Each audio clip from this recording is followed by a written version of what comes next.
Hey guys, Tim Seaman here with Southern Traveler. I'm here in northeast Pennsylvania, here beside the house, and I want to show you guys something. This area has been used for strip mining for a long time, and they just left their equipment basically here after they got done. And so I want to show you a few of the things that was left. One of them was an explosives truck that they just abandoned, basically. So here you can see it says danger, explosives, keep out.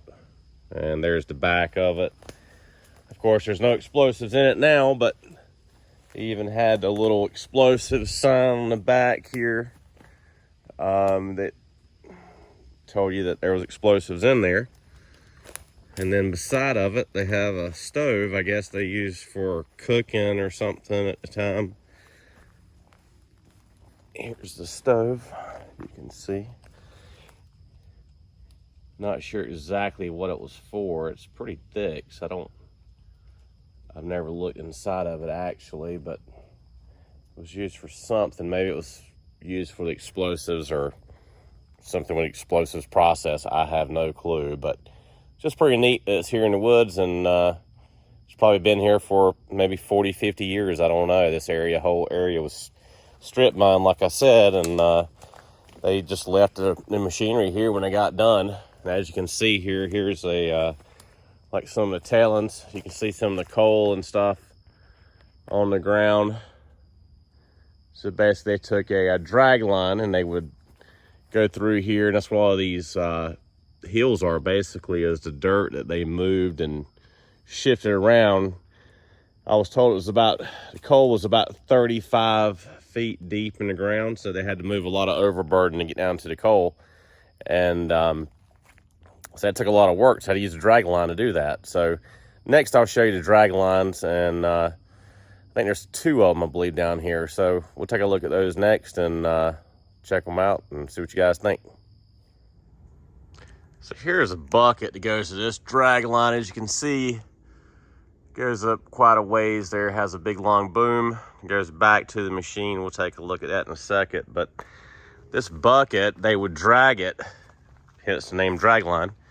They would drag it across the ground, and it would scoop up as much dirt as this thing here would hold. Basically, I'm not sure how many cubic feet it holds, but it's a pretty intense machine. It's relatively cheap to operate, basically. Surprisingly, you know, it was easier to run a drag line, or cheaper to run a drag line, than it was to run other equipment. So they would set these things up and remove all the overburden until they got down to the coal. It's just kind of amazing that they just left the equipment here in the woods when they got done. I'm not sure how many years of strip mining it actually took to get the coal out of here, but they must have made enough money that they decided to just kind of leave everything as is and turn the machinery off and walked away. So here's one machine. I'll try to get around here so you can see it a little better. The woods here is kind of growing up around it. Here's the old drag line. I'm not even sure what type of drag line it is. Most of the markings have rusted away, and it's just sitting out here left to rot. It's a shame they couldn't have gotten it out of here and done something else with it. You would have thought that the machinery would have been worth something, but here it is. The operator would sit on the other side over there and run the machine. So let me see if I can get across here, and we'll take a look at where the operator would sit.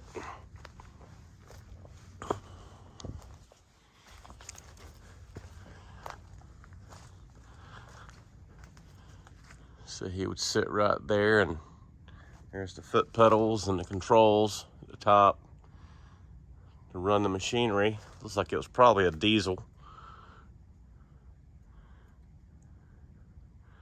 I have very limited knowledge on these machines. I know nothing about them. I just was here beside the house and thought it was pretty interesting. If you've never seen one before, that you know, I would show it to you, and maybe somebody that does know a lot about these machines can comment and let us know more about them. But there's the old cables that would drive the crane and the boom and pull the bucket. So that's that. And pretty big piece of machinery just sitting here wasting away. So probably be here for 100 years or more, at least. As thick as the metal is, it doesn't seem to be going anywhere too fast. So then there's the side view, the inside view of the other side.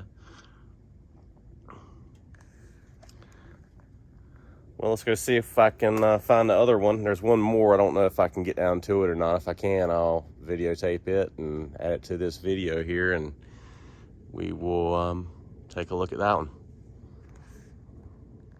So here's another bucket.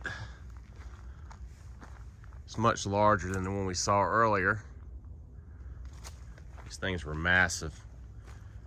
They basically, you can see down here, they had the teeth on them where it would just kind of dig right into the dirt, fill this up, and then you dump it. You keep going, so it's like just a constant operation. It's like a weld there on the end. There's a little repair job, but a cup holder now for someone's coffee. As you can see, here's the other drag line, and it's way bigger than the one we just saw. There's some parts and pieces laying here where this drag line would actually walk. So you see the legs here, and they would actually pick up and they would move down forward a little bit, probably maybe a couple inches, and this thing would actually basically crawl the mountain at a very slow rate of speed. So it was not fast, but from what I was told, they're very efficient. Like I said, you know, you had 35 feet of overburden you had to strip off the mountain to get down to the veins of coal down below. So you needed something efficient, because it took a while to get 35 feet down to get to the coal vein. But so there's the machine, and I'll see if I can get up here and we'll take a look inside of this one and see what's in there.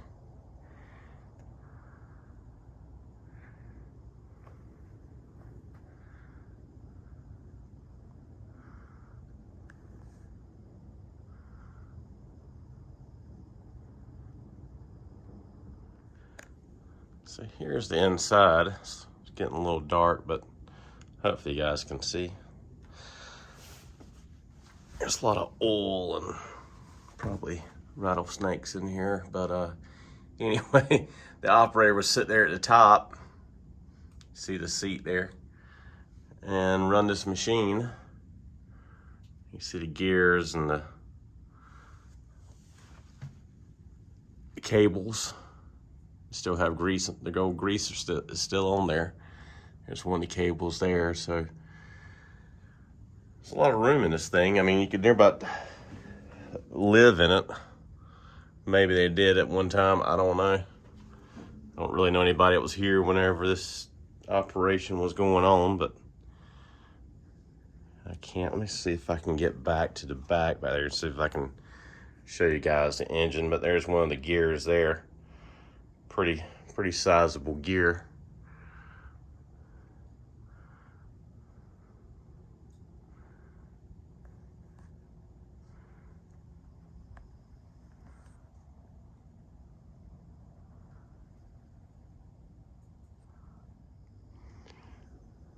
Here's the back of the machine. I can't really get in there. Kind of a ladder to just access it through that doorway right there, but not sure I really want to go in there. So anyway, here's the machine. Looks like it had concrete ballast on the back, but you can see on the bottom it was pretty much a big round circle this thing would sit on. Made contact with the ground until the legs would pick it up here and it would crawl.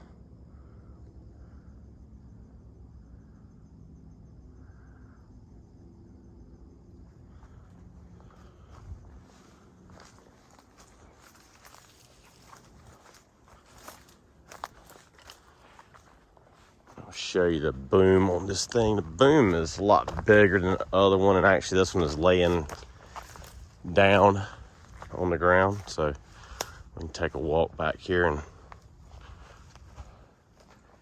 see how long it is. Okay, so here's the end of the boom.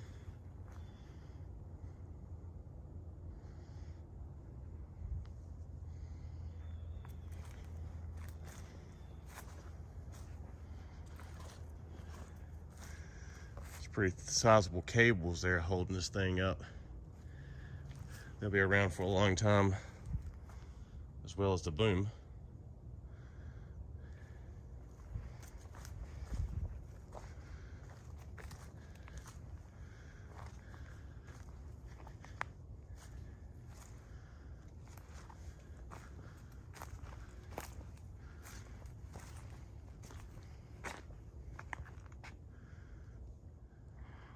There's a front view of the Dragline.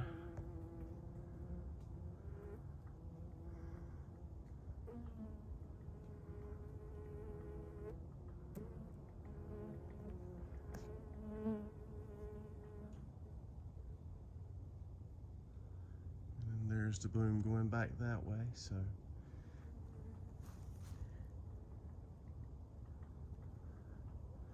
There's a side view of the bucket.